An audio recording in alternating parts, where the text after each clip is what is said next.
One problem I see is, and it's still today, is when people use the term hacking, it still has a negative connotation. Parents are afraid; they don't want their kids to become, these weird, socially awkward hackers who are breaking into government buildings.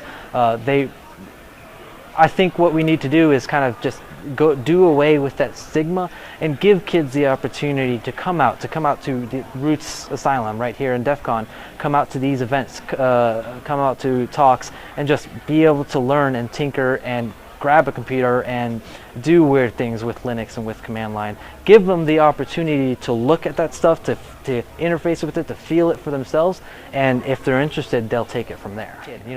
When I was young, let's say 12, 13, I'm always and still am fascinated with how everything works. You have this camera here. I'm fascinated how it works. You have the traffic signals. I'm fascinated how they work. So just going off of that, whenever I see something, I would kind of just start taking it apart if I could, and trying to see how it works. And then eventually that's just started evolving into, okay, how can I make this work if I broke it?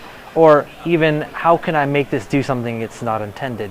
And so that's kind of how I got started. I got my first computer when I was 14, I guess, and after a while of using it, I started taking it apart, started seeing if I can, scavenge for parts elsewhere and, upgrade it or put a new operating system in it, and just, I just went from there and started tinkering, and that's what I believe that a lot of people, need to start doing. Kids want to start.